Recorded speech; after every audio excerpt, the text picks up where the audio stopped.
So, when it comes to teaching, I've put a lot of thought about what dispositions I have and where I stand on teaching. And I think there's a lot of important factors that play into teaching, but I think one of the most important dispositions for a teacher to have is the belief that all students can succeed no matter what.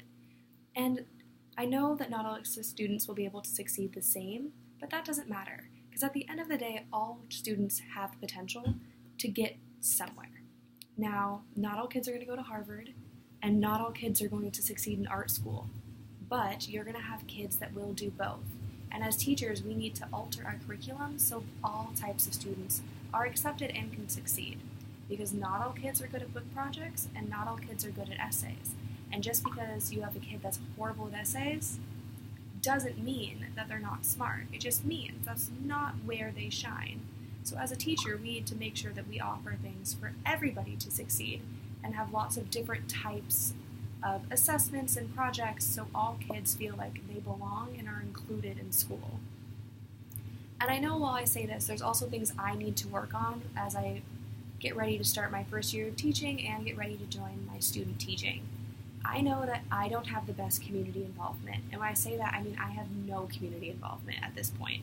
I used to be all into volunteering because my teachers volunteered, and I was like, oh, if they're volunteering, I want to volunteer too.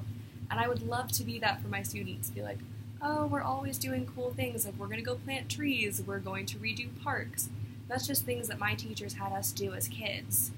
And as I've gotten older and started college and started working, it's just kind of all slipped away from me. And I think that's a really important example to lead, because I just remember how good it felt as a kid doing all this stuff and helping people because we could, not because we have to.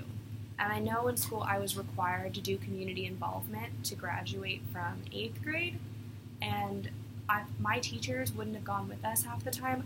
I don't think anybody would have finished the community involvement piece, because you're telling us to do something that you're not going to do isn't going to bode well. So I want to be super involved with my students in that way, because I think it sets a really good example. And then when it comes to teaching, I think there's a few qualities that all teachers should have. I feel like all teachers need to have a base level of respect for all of their students. Just because we are in charge of them doesn't make them not people. And if you treat them like they're just children and they have nothing good to say, your kids aren't going to act well. It means a lot to a student when we respect them, and that in turn helps them respect us just a little bit more. And I think that's very, very important. I also think it's very important for teachers to be understanding. Again, because in our classrooms, we're going to have kids that don't speak English. We're going to have kids that are behind in school because they started late, especially in Arizona, because not all kids have to go to preschool or kindergarten. So we're going to have kids that are behind not because they're not smart, just because they haven't been in a classroom setting before, and it's a big change.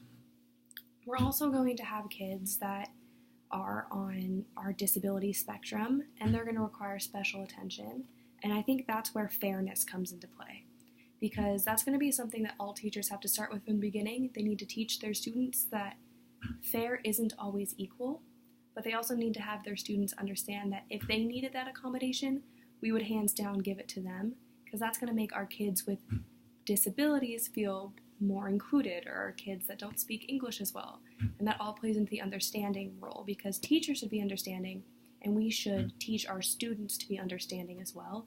I think that's a very important quality for teachers to have. And then there's another really important thing that I didn't really think about until my first semester of student teaching, I guess, practicum hours. Level-headedness, because I was doing this in an ELL classroom, and I don't understand a lot of Spanish, but I do understand some Spanish, and some of the things the kids were saying, I was like, my eyes just got big and wide. I was like, oh my gosh, you can't say that to each other. But then you have to find a balance of being like, hey, you guys can't say that to each other, and you definitely can't say that to me without sounding too angry, because you have to be at all times the biggest man in the picture. You always have to have your foot forward, lead by example. And that's something that's really hard to learn, especially at our age as we are freshmen, sophomores in college. It's very hard to understand that no matter what a kid is doing, how agitating they might be or how disrespectful they're being, we have to be the ones that said, it's okay, and we have to forgive that student or else there's no moving forward. and the entire year, semester, however long you have this kid, is going to be stunted by the fact that they messed up once. And they're kids, they're gonna mess up, they don't know any better. We have to be the ones that are there to teach them how to move on and how to become better people and how to function in normal society. So these are my thoughts on what we should do as teachers. I'm excited I hope we get to see everybody else's videos, because I would really like to see what other people have to say, because I think it's interesting to hear other people's takes from their experience.